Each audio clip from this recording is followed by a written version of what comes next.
No ar, mais um programa O Direito é Seu. Um programa realmente especial que tem a parceria da TV União com a Unifeob. Uma boa tarde a todos vocês que nos acompanham pelo canal aberto 22.1 ou então pela rede social YouTube, gente. Pode ver esse programa realmente especial por todo lugar do mundo. Hoje o Direito é Seu vai falar sobre direito na educação com grandes feras especiais. Meninas, bem-vinda aqui a esse programa especial, mas...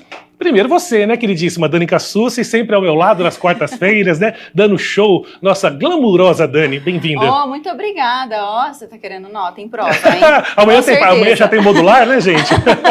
Boa tarde a vocês todos aí de casa, a todos que estão nos assistindo. Boa tarde para essas preciosidades que vieram aqui hoje, tiraram um pouquinho do tempo delas, que é tão corrido e é tão disputado para estar aqui falando desse assunto tão importante que é direito da educação. Gente, direito na educação realmente especial. Ao meu lado aqui, nossa vice-reitora da Unifeob, Dani Rodrigues. Bem-vindo, queridíssima. Olá, Gulim, Dani, Pati Furlaneto, todo mundo que está aqui no estúdio acompanhando a gente, todo mundo que está de casa ou de qualquer outro lugar acompanhando a gente, que seja um programa inspirador, é um privilégio estar aqui com vocês. E recebendo também nossa queridíssima pró-reitora acadêmica, também procuradora institucional, minha grande amiga Pati Furlaneto, bem-vinda. Boa tarde, gente. Obrigada pelo convite, que é uma honra, né? Estar aqui com vocês, com amigos do coração, nessa tarde especial.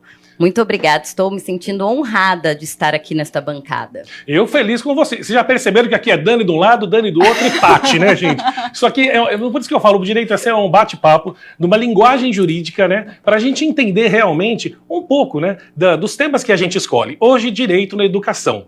Na verdade, vamos lá, artigo 6º da Constituição Brasileira diz que educação é um direito social, não é, Dani? Assim como a saúde, como a moradia, como o transporte, entre outros.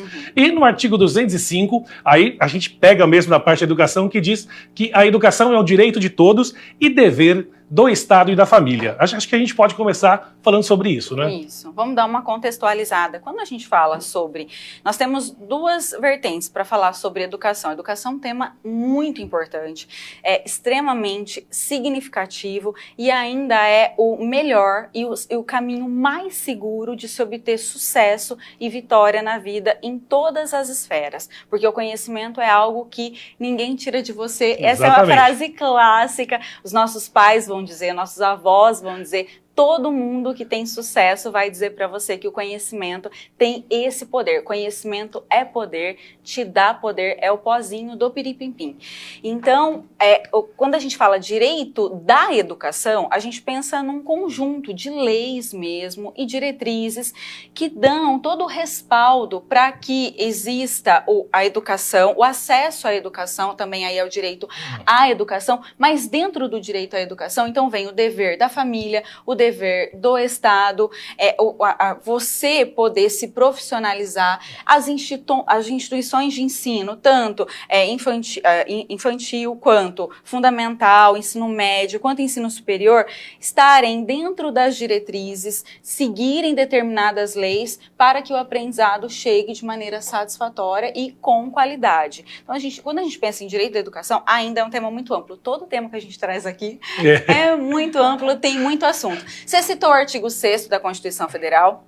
O direito da educação e a educação aparece também no artigo 205 e ainda também, né, que eu separei aqui, no 208, que aí fala sobre direitos educacionais específicos, acesso ao ensino básico, atendimento educacional especializado, ensino fundamental, obrigatório e gratuito. A gente ainda tem a lei de diretrizes e bases, sim, que é a 9394 de 96. Então, tudo que vocês veem por aí de educação, em quaisquer níveis, tem toda uma legislação, tem um segmento de normas, tem muita seriedade envolvida, não é uma brincadeira. Então você fala assim, mas por que tem que ter isso? Gente, porque alguém lá de cima, um órgão regulatório, que geralmente é o Ministério da Educação e Cultura, determinou que aquilo fosse daquela forma. Por quê? Porque eles têm instrumentos avaliatórios que possuem a régua adequada para falar se aquilo vai dar certo ou não. Então, toda vez que a gente vira alguma coisa, é porque tem uma legislação, é porque tem uma fundamentação por trás ainda. E nós temos o Estatuto da Criança e do Adolescente, que não pode ficar de fora, que traz os direitos mais basilares para as crianças, dentre eles o papel da família, do Estado na garantia do acesso à educação. Olha que especial, contexto, hein, hein? gente? Já deu, Uau. esse começo da Dani foi show pra gente poder tocar o barco pra frente aqui. Essas duas estão querendo falar, né? Elas Então. calma, vamos lá. Bom, eu gostei quando você falou que o conhecimento ninguém tira. Tem muitos pais e avós que falam assim, a herança que eu vou deixar pros meus filhos é a Exato. faculdade. Isso é uma coisa que a gente É a escuta educação, de muitas né? pessoas sábias, né? É a educação que ninguém tira deles. Mas eu quero começar a falar pelo seguinte, porque eu não sabia que educação é um direito social. Para mim era um direito fundamental. Agora que eu fui pesquisar para direito da educação, e eu queria que você falasse um pouco como professora de história, especializada, doutora e tudo mais, Tati, por que é um direito social e não um direito fundamental? Qual a história disso? Vamos lá, hoje ele é considerado um direito fundamental.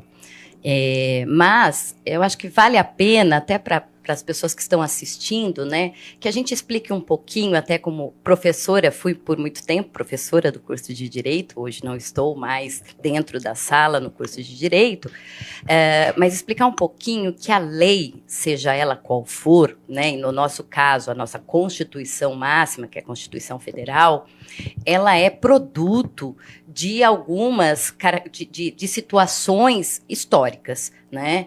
E se a gente vai falar um pouco sobre essa questão dos direitos fundamentais e dos direitos sociais, vale a pena a gente entender que quando surgem, né, as primeiras discussões sobre direitos fundamentais, ainda estamos lá no século XVIII, e a grande sacada era falar direito à vida, direito à liberdade, direito à propriedade. Nós estamos falando lá da Revolução Francesa. A igualdade, né, perante a lei, lá do século XVIII, na Revolução Francesa. De lá para cá, você tem uma transformação jurídica, né, e uma mudança de concepção de justiça e de direito, né? E aí você tem a inserção dentro dos direitos fundamentais do que nós chamamos hoje direitos sociais, né? Esses direitos sociais, eles surgem, né, na virada do século XIX para o século XX, né, com o desenvolvimento maior das cidades, a questão dos trabalhadores, a questão das cidades mesmo, a ampliação das cidades, e aí você passa a ter a ideia de um Estado, né, seja ele qual for, né, com algumas obrigações, né, representando esse Estado, né, um conjunto de regras para um bem-estar daquela população, daquela sociedade. E aí você tem o direito à saúde, o direito ao trabalho, o direito à moradia, né, e o direito à educação, né, que é o nosso tema de hoje. Então, esses direitos sociais, eles se transformam em direitos fundamentais. Diante da complexidade, né, e do crescimento da importância dos estados, né, e das cidades, de uma forma geral, né, e o que tem muita lógica, porque a hora que você fala, olha, um direito fundamental é o direito à liberdade, e aí a gente pode citar diversos filósofos, né, nós estamos, né, nós somos seres de liberdade. Só que nós só podemos ser seres de liberdade por meio do conhecimento. Se nós pensarmos. Exato. E então, como no início do século XX a gente teve 2 guerras que destruíram, né, uma parte considerável da humanidade e de países e estados, quando ela acaba, em 45, você tem a Declaração Universal dos Direitos Humanos. E aí ali, é nesse momento que a educação se torna um direito fundamental, e aí os tratados internacionais vão tratar, né, de falar, não é só dar direito à vida, mas eu preciso dar direito à vida digna. E aí vem a questão da moradia, a questão da educação e da saúde. A ideia da dignidade humana e de não, por exemplo, sei lá, experimentos com seres humanos, como aconteceu na Segunda Guerra. É realmente especial. A gente aprendendo um pouco mais aqui do direito da educação do programa O Direito é Seu. O Dani, eu queria que você falasse uma coisinha especial aqui, ó, os 4 princípios da educação que a gente estava comentando, que é bonito a gente falar, e por isso que o mais bonito é a gente tentar fazer isso, né, captar, que é um grande trabalho da Unifeob que a gente vai falar já já também. Vamos lá, os 4 pilares da educação. Aprender a conhecer, aprender a fazer, aprender a conviver e aprender a ser. Quer dizer, conhecer, fazer, conviver e ser. São 4 coisas que estão juntas, né?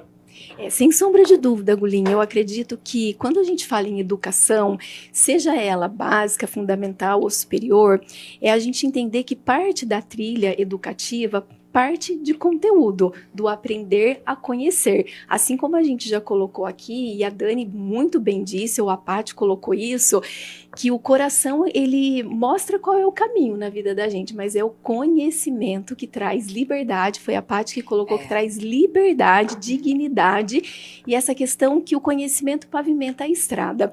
Então, a trilha educativa, ela parte do pressuposto de ter conteúdo, mas na verdade não para por aí, a questão da mão na massa, da habilidade do aprender a fazer é fundamental. Só que se a gente parar para pensar, não basta você ter o saber, o conhecer, você ter o saber fazer, que é a questão da mão na massa, da prática, se você não quiser fazer com tudo aquilo que você está conhecendo, que é a questão da atitude, é a questão do comportamento. Então, a trilha educativa que a gente acredita demais enquanto pessoas profissionais, enquanto Unifeob, é essa trilha que parte do saber fazer, mas também da atitude, do querer fazer. E a gente sabe que hoje, gente, o mercado está de olho em comportamento. Se há 10, 15 anos atrás, você, Sim. por exemplo, entrava numa empresa por aquilo que você sabia fazer ou por aquilo que você sabia, hoje, na verdade, você começa sendo avaliado por bons comportamentos. E depois, dependendo da posição, tirando aí essa questão das áreas que são regulamentadas, técnicas, né? Depois a empresa te ensina a fazer qualquer outra coisa. Mas, Gulinho, uma coisa que é importante da gente colocar, e a gente sabe que tem muita mãe que está assistindo esse programa agora, é que a gente acredita muito na força da educação que ensine as pessoas sobre grandeza interior. E é esse conhecimento que vem de dentro, que prepara a gente como pessoa, em primeiro lugar, que a gente acredita demais. E isso muda uma vida, e isso muda o mundo. Eu posso complementar Claro. aqui, como historiadora e famoso, né? Às vezes as pessoas confundem historiador como guia de curioso, né? Mas vamos lá. Mais ou menos. Vamos lá. Esses 4 pilares da educação que você trouxe, Gulin, ele vem de um relatório da Unesco de 1996, que é um relatório que falava, que discutia, né, foi um seminário, um congresso internacional que a Unesco organizou e que se discutia a educação do século XXI. E obviamente, nesse evento, nesse grande congresso, muitos educadores, filósofos, cientistas participaram, né? E quando Jacques Delors, que é quem organiza esse documento, coloca esses 4 pilares, ele está trazendo alguns princípios ou alguns conceitos de educação muito clássicos, tá? Que vai desde, né, de, por exemplo, Aristóteles falava que a educação ela caminha para a eudomínia, que é o quê? A busca pela felicidade consciente e plena, a partir de valores e virtudes, né? E aí, quando a gente fala isso, né, quando a gente traz, por exemplo, um pensamento aristotélico para o século XXI, né, a gente está falando o seguinte, né, a partir dos conhecimentos desenvolvidos e das teorias educacionais e de aprendizagem desenvolvidos, né, a gente está entendendo que para que uma aprendizagem, né, porque a educação ela trabalha com aprendizagem, acho que isso é muito importante, né? A educação, ela trabalha com o processo de transformação das pessoas. Aprendizagem, a gente escuta muito disso. Aprendizagem significa incomodar. Quando a pessoa está aprendendo, ela está se incomodando, ela está saindo de um estado para outro. E esse processo é o processo de aprendizagem e de transformação. E quando você tem esse debate no início do século XXI, você está falando o seguinte: esse processo, que é um processo de incomodar e de transformar, ele precisa ser visto de forma sistêmica, holística, se a gente quiser usar, ou biopsicossocial. Então, eu preciso entender esse ser humano como um ser biopsicossocial e fazer com que ele se transforme por meio da educação, aprendendo a fazer, aprendendo quem ele é, porque essa é uma pergunta... Aprender a ser. Né? É uma pergunta filosófica, e que se ela fosse boba, né, nós não estaríamos há 3.000 anos tentando respondê-la. Né? Quem eu sou? Né? Shakespeare. Exato. Nós vamos em Hamlet. Ser ou não ser? Exato. Eis a questão. É isso mesmo, gente. Ser ou não ser, quem eu sou? É isso que ele pergunta. Isso. E é uma pergunta tão consistente que ela permanece até hoje. Né? E é um processo isso, de né? descobrir quem você é. E é um grande desafio dentro da educação hoje, essa transformação. Essa transformação, porque é uma pergunta que a filosofia permanece fazendo, mas que a sociedade, de uma forma geral, trata como respondida. Então, quando você fala que uma pessoa pode vir a ser, significa que ela pode se transformar. Então, uma pessoa não é... E aí tem, né, aquela ideia, né, muito triste de alguns pensamentos e algumas frases na área de educação que falam: a criança com 10 anos não tem mais jeito. Como assim? Né? Como assim ela não tem mais jeito? Né? Ela ainda vai ser, né? Ela ainda nem sabe quem é. Exato. E aí essa construção do eu, ela é coletiva. Ela é social, ela não é essencial no sentido de que você nasce já sendo, você se transforma. E a grande responsabilidade disso vem da educação. Vem da educação, do meio em que a gente vive. Exatamente. Né? Vamos lá. Então agora eu vou levantar um debate gostoso aqui. Cada um vai falar porque os 4 são professores. Porque eu vou... Não, exatamente, é o professor. Porque independente do estilo do ensino, o jeito, os aprendizados, os métodos, a metodologia de um e de outro, acima de tudo, o professor é o centro ainda do saber, é o centro ainda do ensino. Então eu queria que você falasse um pouco, Dani, cada um a gente pode discutir, são 4 professores aqui, acho que cada um tem uma visão bacana da sala de aula. Vamos começar pela sala de aula e depois para o mundo afora. Um dia eu participei de uma entrevista, inclusive com o Rodrigo, que está aqui nos bastidores, eu acho que ele vai se lembrar disso. Ele falou assim, a entrevista foi o seguinte: Dani, e aí, o que você ensina? Você é professora do quê? Eu falei, olha, eu fico em todas as unidades referentes a pessoas, estratégia, liderança, enfim, RH, mas a primeira coisa que eu ensino, a primeira coisa que eu desperto nas pessoas é o amor por aprender.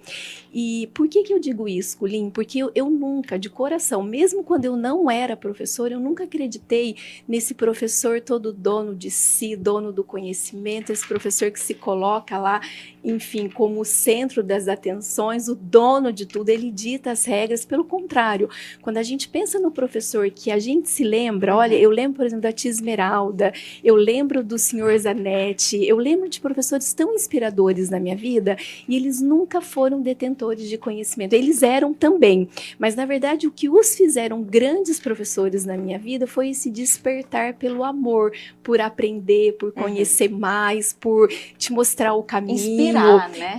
por te transformar numa pessoa melhor acima de qualquer coisa. Então, eu acredito que esse professor, ele precisa realmente ser referência naquilo que ele está conhecendo. Mas hoje, o conhecimento está posto, gente. Você tem livros, você tem YouTube da vida, você tem Google da vida, tem universidade maior do que o Google, o conhecimento está posto.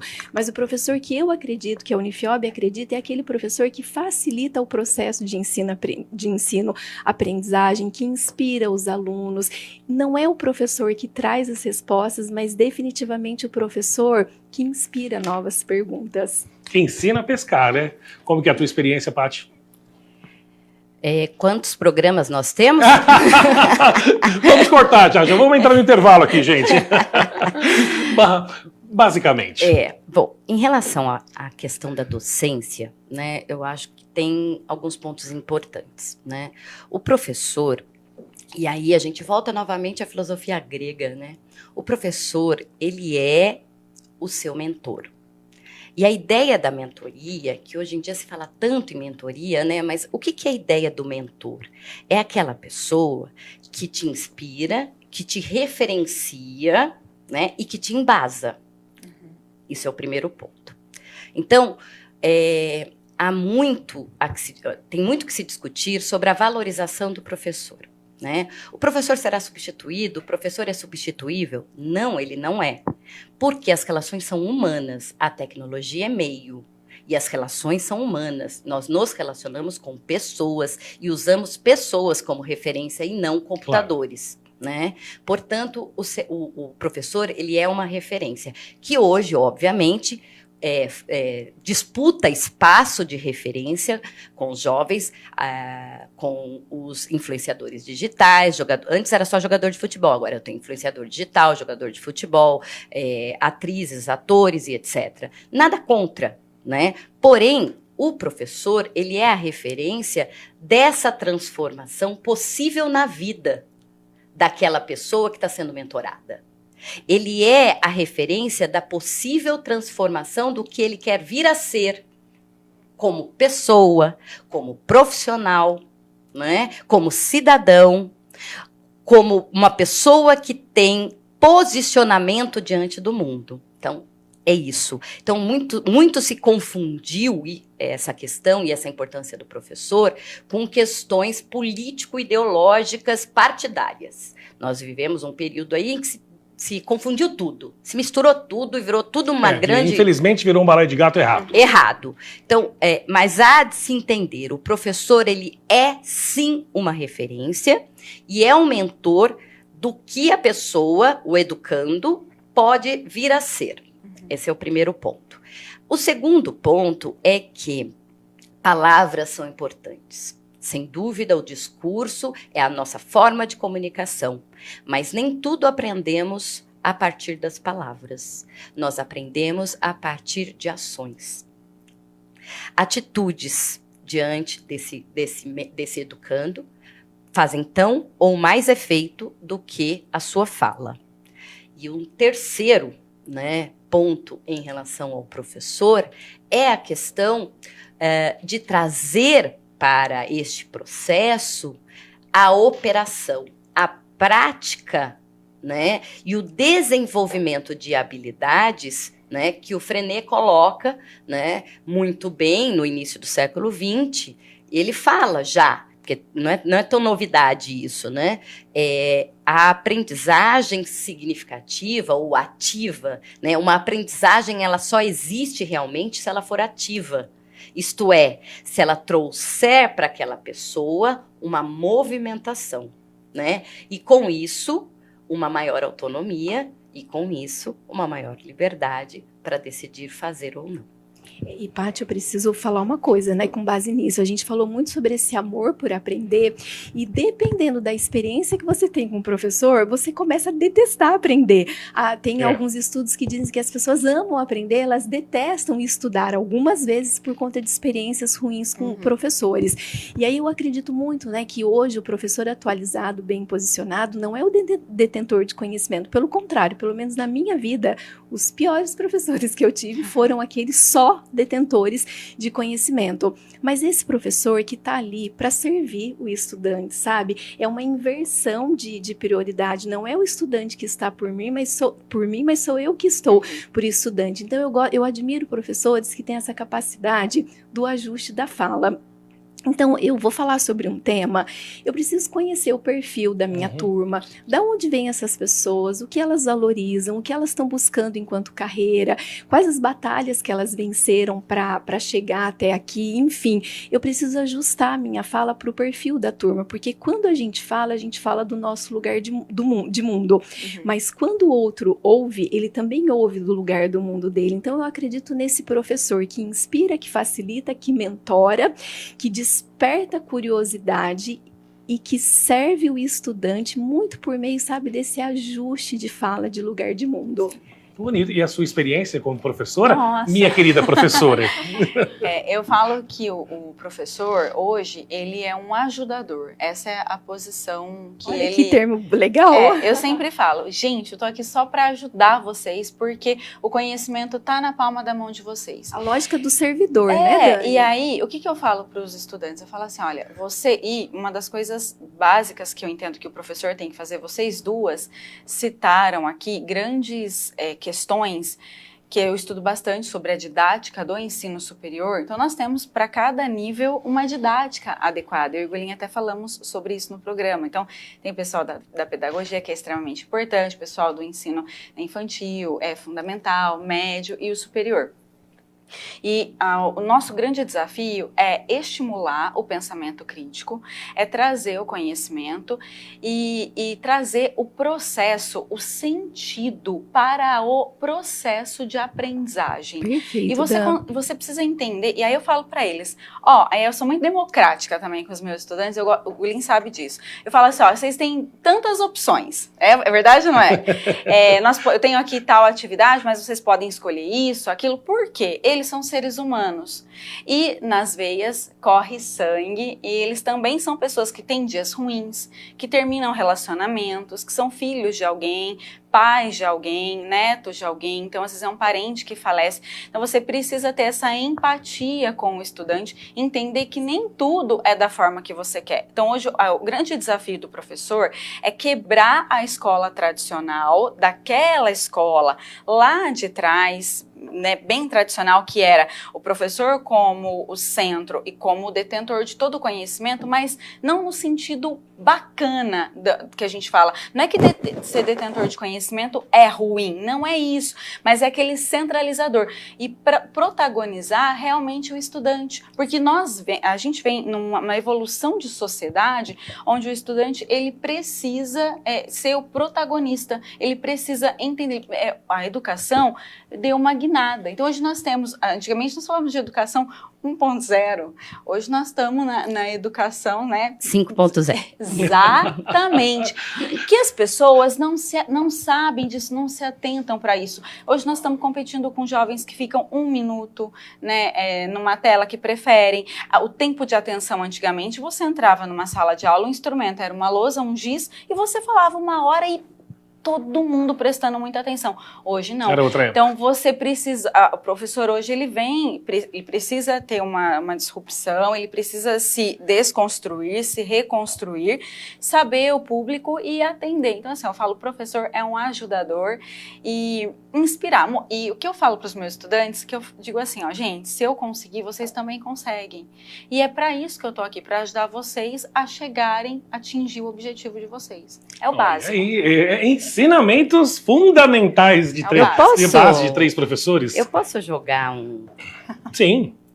Como é que fala? Eu vou jogar uma contradição aqui. Pode jogar pólvora na fogueira? Posso jogar pólvora na fogueira? Posso? Botar fogo Lenha no na parquinho. fogueira? Posso colocar fogo no parquinho? Lembrando, Fogo no gente, que parquinho. essa é a minha, né? Claro, percepção. Não, é que a gente está aqui falando, e muito legal, todas as observações sobre a questão do professor, e há um discurso que tanto as duas Dani, né, usaram, né, mas que eu vou jogar um pouco de... Vou colocar fogo no parquinho, que é a questão do professor, que não é mais o detentor do conhecimento, e o conhecimento está na palma da mão.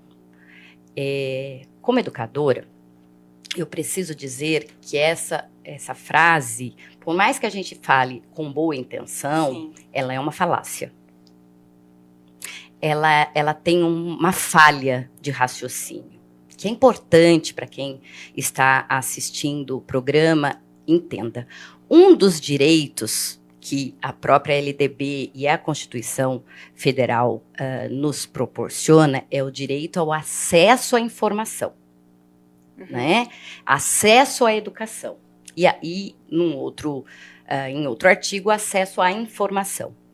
O que nós temos hoje, e é o grande risco da educação nos dias atuais, é a superficialidade da informação como conhecimento e informação única. né? Então, tudo bem. Era ruim quando o professor, ou não é mais, né?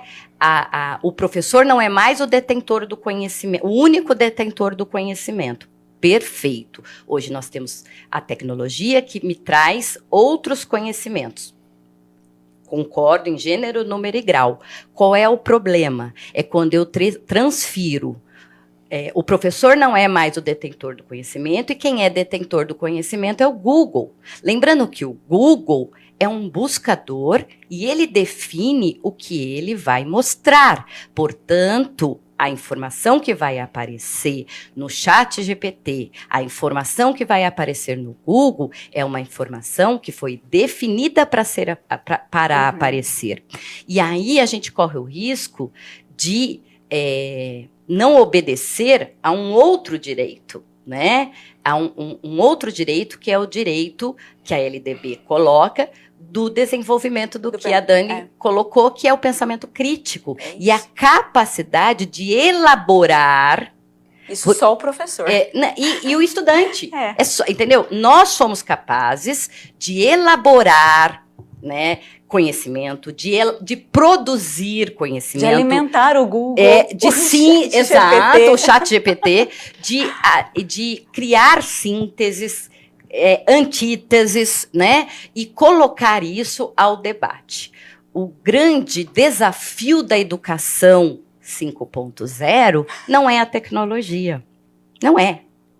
Não é a tecnologia. Não é colocarmos computadores em todas as escolas. O grande desafio da educação 5.0 é a humanização do processo educacional. Esse é o desafio. Isso é uma coisa linda, gente! Direito é seu, aqui falando de direito à educação. Eu vou falar rapidinho assim, que para mim, como professor de matemática, que era a matéria mais complicada para um adolescente, né? Ou para muitas pessoas. Hoje eu lembrei, né? E pedagogo também, e professor de ciências, mas eu via quando eu comecei, tinha que dar aula de matemática, para mim é um pouco de tudo que vocês falaram, acima de tudo, a intimidade. O professor, ele tem que ser íntimo do aluno. Ele tem que ser, não, amigo que eu digo, não amigo de amigo, mas ele tem que estar junto com o aluno tem que sentir que o professor faz parte dele, que ele precisa do professor. Aí a gente vai entrar na figura do mentor, aí a gente vai chegar um pouco de cada todos vocês falaram. Mas eu acho que depois que a gente gosta do professor, como vocês gostam do seu orientando para fazer mestrado ou doutorado, quando a gente se apaixona pelo nosso orientador, aí parece que o negócio vai embora, né? A gente confia nele, acredita no negócio e aí, por fim, a tese está pronta. Então eu acho que essa intimidade entre o aluno e o professor é fundamental. Sim, essa proximidade, para o ensino-aprendizagem, né? É um negócio realmente sensacional. Gente, ó, eu só tenho 1 hora de programa, já passou meia hora aqui, não entramos nem no intervalo. Vamos tomar uma aguinha rapidinho aqui. Danilo, Rodrigo, meus brothers. Vamos lá que já já a gente volta.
Voltamos aqui para o segundo bloco do nosso... O Direito é Seu, que hoje está falando sobre direito na educação, gente. Difícil segurar essas meninas aqui, porque eu estou apaixonado nessas filosofias sensacionais. Bom, gente, agora, mês de outubro, mês do professor. É o mês de receber presente, mas como eu não estou dando aula, nem você mais, nem a Paty, só a Dani vai receber presente. Assim espero, né? Seu, inclusive. Dia 15, como eu disse, a modular é amanhã, né? Então vamos aproveitar, já comprar um presentinho bom. Que isso, é tudo brincadeira, mas acima de tudo é muito legal esse carinho que a gente tem com o professor. É verdade. E tem 2 projetos realmente sensacionais agora na Unifeob, nesse mês de outubro, mês dos professores, que dia 9 nós temos o Universo FEOB. FEOB. E dia 19, o nosso vestibular. Eu já fiz vestibular da FEOB várias vezes. Vamos lá, Dani, vamos falar, você também, Patrícia, primeiro do Universo FEOB, que é um projeto lindo que a gente tem lá, né? Olha, então, no dia 9 de outubro, no período da manhã, depois no período da noite, a gente tem a expectativa de receber mais de 5 mil estudantes de todas as cidades da região. São praticamente 26 cidades que vêm visitar a Unifeob.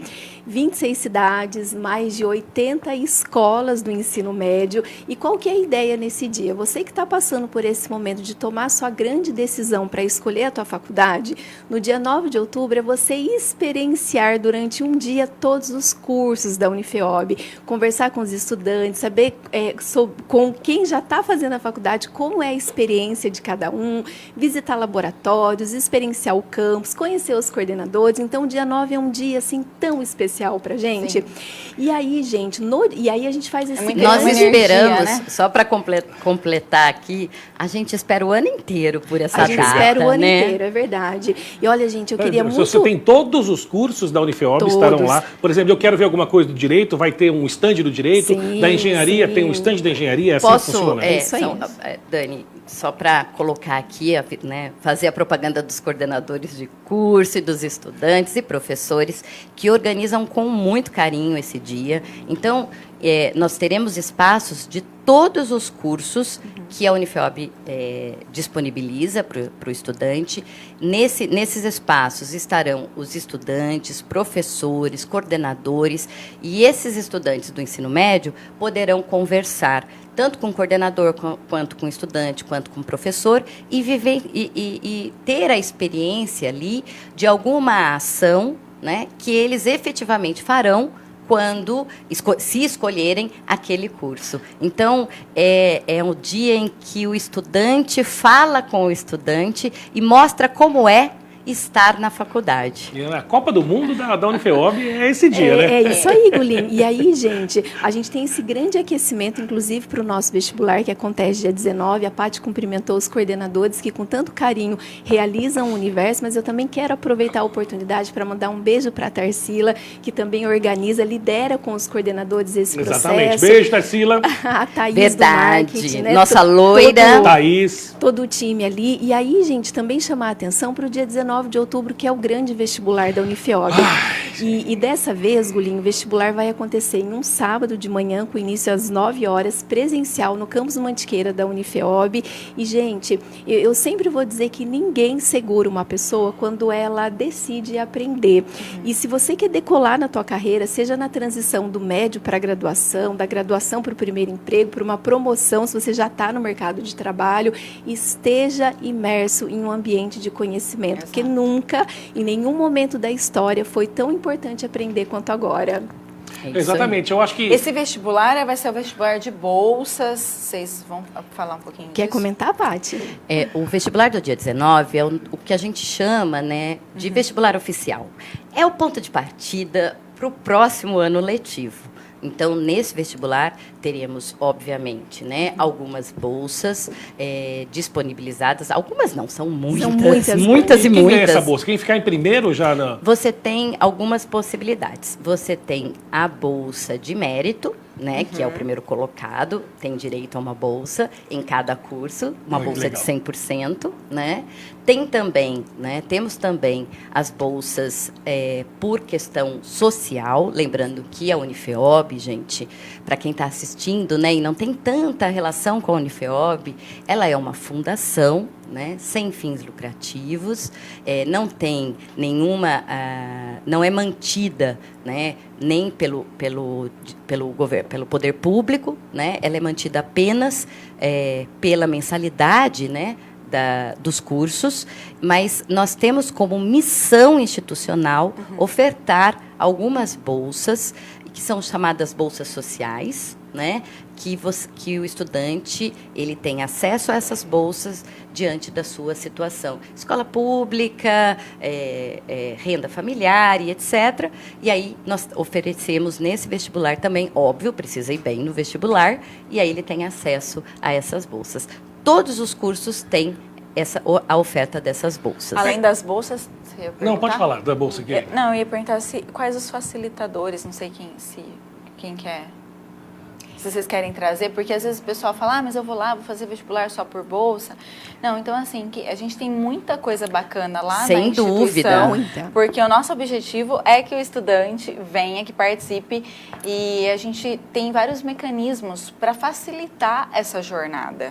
Ô, Né? Dani, que a gente sabe que não é fácil. inclusive, né, por falar o direito é seu, né, existe uma lei, né, que é a LDB, que fala, né, que nós temos, a sociedade tem o direito, no caso do ensino superior, o direito ao acesso ao ensino superior, diferente da educação básica, que ela é obrigatória, né? Então, nós temos direito ao acesso.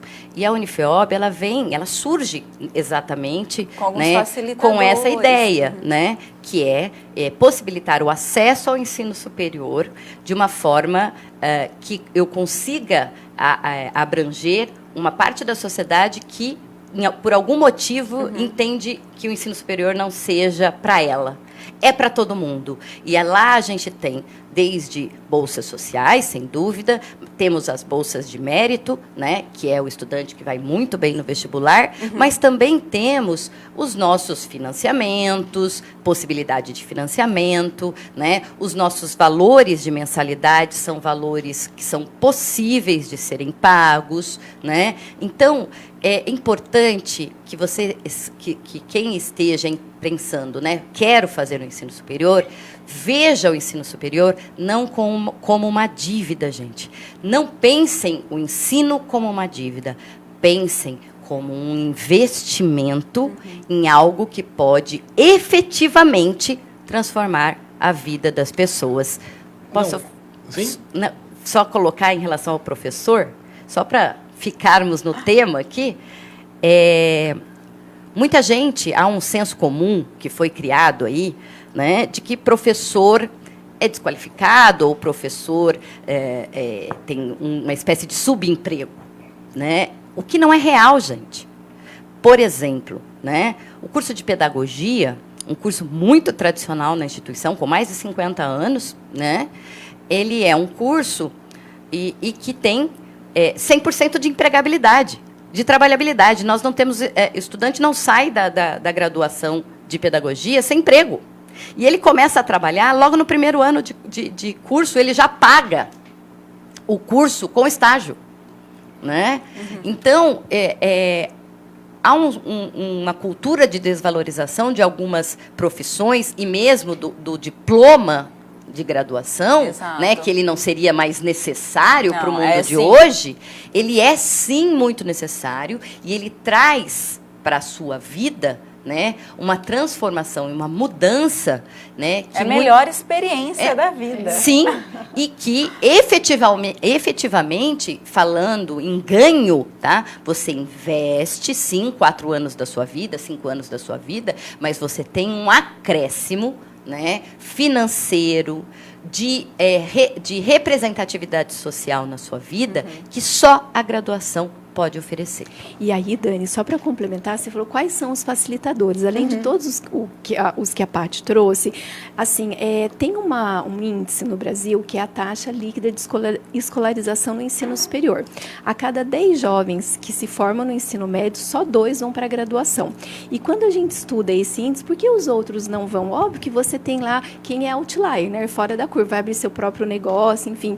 Então, vamos imaginar que você tem desses 8, pelo menos 2 vão para essa linha do fora da curva, mas os outros não vêm porque realmente tem restrição financeira para entrar na faculdade. A gente tem um facilitador na Unifeob, que é a parte da trabalhabilidade. Um dos grandes compromissos que a Unifeob tem com o nosso estudante é realmente essa questão de decolar na carreira, da trabalhabilidade, da empregabilidade. E tem muita gente, né, que liga lá para a gente no nosso comercial e fala, olha, eu quero ingressar nesse curso, mas eu não tenho dinheiro para pagar.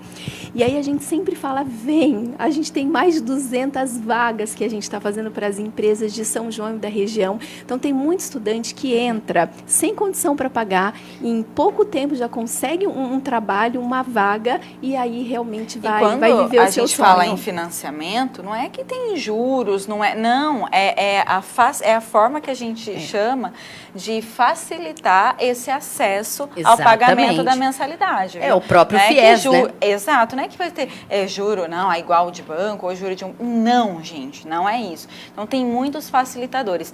Mas...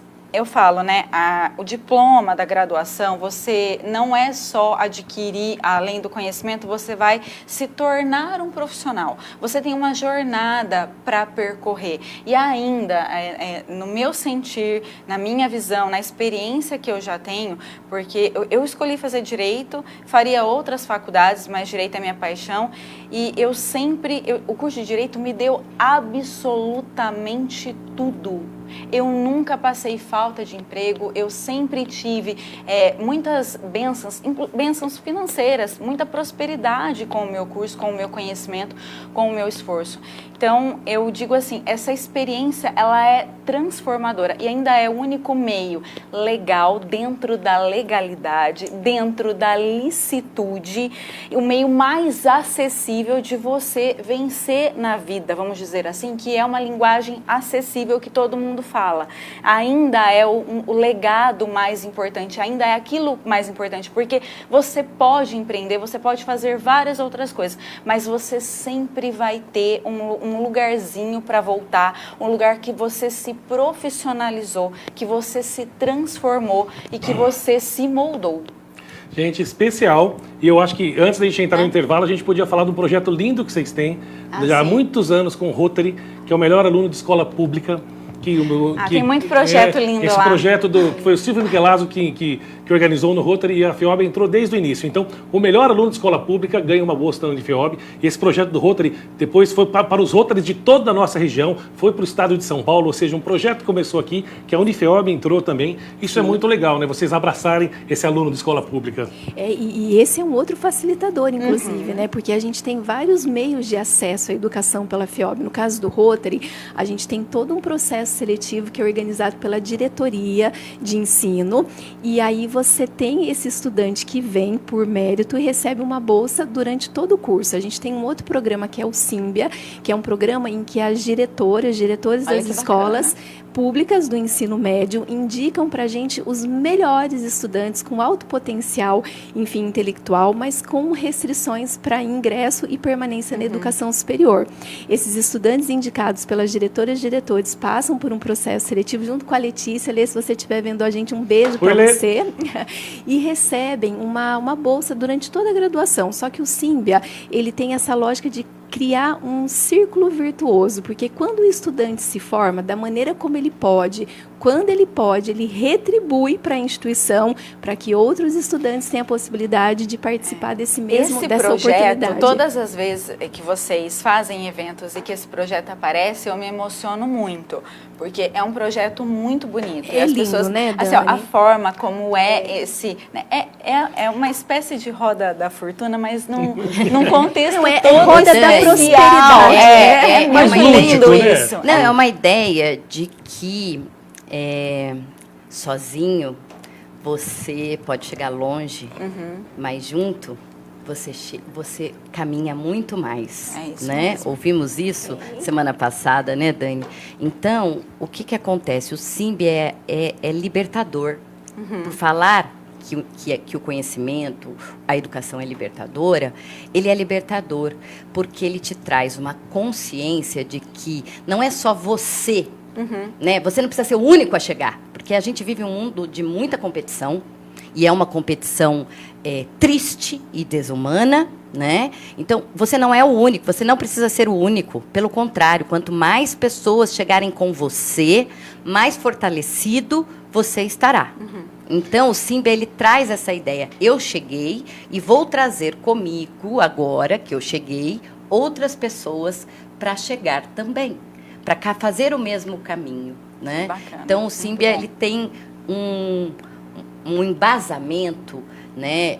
Um princípio que é realmente de que a educação, ela traz uma transformação para a sociedade em que ela está inserida. É sensacional, gente. Direito na educação, hoje aqui no programa O Direito é Seu. Para saber um pouco mais, www.unifeob.edu.br. Pegue as informações, que é realmente especial. Ou então entre em contato com a TV União, com a Unifeob e tudo mais. Vamos entrar no intervalo então. tá chegando o nosso último bloco. Gente, passou rápido. Já vamos tomar uma aguinha que já a gente volta.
É isso aí, voltamos aqui para o terceiro e último bloco do programa O Direito é Seu, um programa que tem o objetivo especial de levar a linguagem jurídica um pouco mais gostosa para você, mais macia, para a gente aprender um pouco mais. E o tema de hoje é Direito na Educação. Lembrando que é uma parceria da TV União com a Unifeob, e essa parceria tem dado muito certo. Estou muito feliz em ter recebido vocês hoje aqui, Paty, Dani. Foi muito gostoso esse bate-papo nosso, né, Dani? Nossa, foi uma delícia, vontade de voltar, vontade de assistir. E olha, Gulinha, assim, eu queria aproveitar para mandar um abraço, uma saudação para toda a comunidade da Unifeob, de colaboradores, professores, estudantes, quem já se formou com a gente, e aproveitar para deixar uma mensagem final aqui minha, pode ser, Gulinho? Sim, sim. Então, assim, no comecinho a gente falou sobre essa educação humanizada, sobre educação integral. Eu chamei a atenção que eu acredito que vai ter muita mãe assistindo a gente, porque a educação que a gente acredita, inclusive a educação que começa em casa.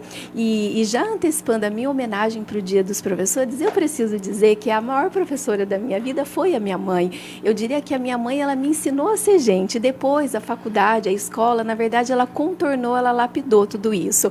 Então, eu queria deixar uma saudação para todos os educadores, para todas as educadoras. A gente precisa acreditar na educação antes de qualquer outra coisa. Antes de falar de financiamento, a gente precisa acreditar que a educação, assim como disse a Dani, num país como o Brasil, é o principal caminho para uma transformação social, para a ascensão pessoal e ascensão profissional. E dizer, gente, que assim, nem todo mundo tem a oportunidade de estar dentro da sala de aula e que, por exemplo, que se tem alguém que não tem a oportunidade de ir para a graduação, por exemplo, que a gente não precisa se envergonhar por conta disso.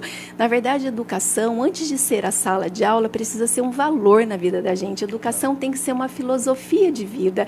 E o educador, muitas vezes, não é o professor que está na sala de aula, mas é a tua mãe, é alguém que te ensina todos os dias. Sim. Então, valorizar todas as pessoas que são apaixonadas pela educação. E dizer que a Unifeob, de coração, todos os dias entrega o melhor para que cada um realize esse seu sonho de ascensão profissional, de ser melhor enquanto pessoa. Daninha, muito obrigada, viu? Nós somos parceiras de trabalho, o Gulim, que agora nos escolheu enquanto curso de Direito, a Paty, que é minha grande parceira de trabalho, a Rai está aqui. Então, agradecer, parabenizar e dizer que no dia 19 de outubro, que é o dia do grande vestibular, a gente também tem um sonho. You have a dream, que é de receber o maior número possível de estudantes para ingressar na graduação. Muitíssimo obrigada. Especial. Olha, Patrícia, então agora nas suas congratulações finais, eu vou puxar aquela nossa conversa lá dentro, quando ela agradece a mãe dela, e a gente vai ali no 205 da Constituição Federal, que diz que a educação é um direito de todos, mas um dever do Estado e da família. Quando ela agradece a mãe, então ela já mostra que a família teve o dever, cumpriu o dever com ela também, né? É isso mesmo. O debate que a gente teve antes do início do programa é que as pessoas confundem, né, quando se fala que é dever do Estado e da família, a ideia de que a família conseguiria sozinha, né, fazer esse processo de educação formal, né? Então, o quanto isso é complicado, né? Porque a educação pressupõe socialização, pressupõe uma educação formal, né? Então, quando a gente fala de educação, a gente pode falar como princípio de transformação e de formação da pessoa que nós nos tornamos, e nesse sentido a família ela tem um papel essencial, porque ela traz, ela alimenta e ela constrói valores, ela constrói prioridades, né? A ideia do valor é a ideia do que eu vou priorizar, né? O que é mais importante? E aí eu gosto muito desse exemplo, né? O que é mais importante? Eu chegar primeiro ou eu chegar junto? E a gente vive num mundo em que chegar primeiro é mais importante do que chegar junto. E, nesse sentido, tem que lembrar que só uma pessoa chega em primeiro, o restante todo chega depois. E aí, com isso, eu crio valor, e isso a família tem condição de desenvolver.